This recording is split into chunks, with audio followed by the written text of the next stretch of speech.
Because all Black lives matter, that of David Dorn and that of this 8-year-old girl. Thank you. We're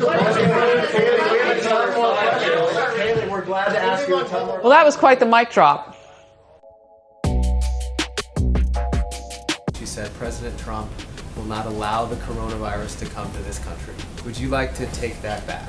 I guess I would turn the question back on the media. Does Vox want to take back that they proclaim that the coronavirus would not be a deadly pandemic? Does the Washington Post want to take back that they told Americans to get a grip, the flu is bigger than the coronavirus? Does the Washington Post likewise want to take back that our brains are causing us to exaggerate the threat of the coronavirus? Does the New York Times want to take back that fear of the virus may be spreading faster than the virus itself? Does NPR want to take back that the flu was a much bigger threat than the coronavirus? Would they like to take back that the government should not respond aggressively to the coronavirus? I'll leave you with those questions and maybe you'll have some answers in a few days.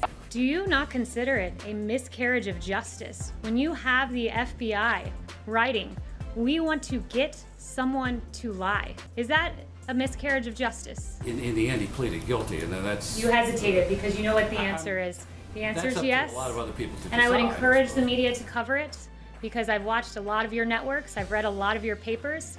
I've seen a whole lot of scant information about Michael Flynn when there was a whole lot of speculation about Russia, culminating in $40 million of taxpayer money being lost and the complete and total exoneration of President Trump. Thank you guys so much. I'm gonna cut this short now and go see my little 5-month-old here in a few hours. So it brings the question to light.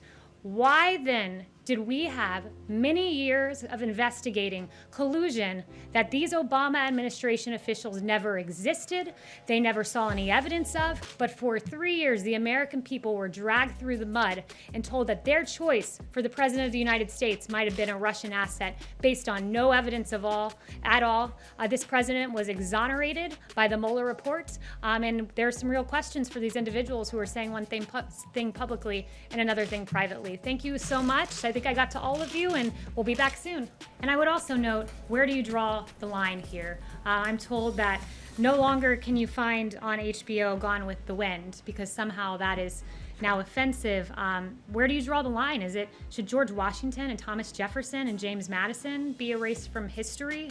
What about FDR and because of internment camps? Should he be erased from history, or Lyndon Johnson, who has a history of documented racist statements? And finally, what about people that are alleged by the media to be segregationists?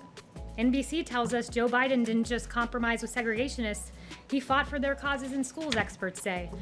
You got more questions, but I tell you, if you have a problem figuring out whether you're for me or Trump, then you ain't black. Should we then rename the Biden Welcome Center? Thanks very much, guys.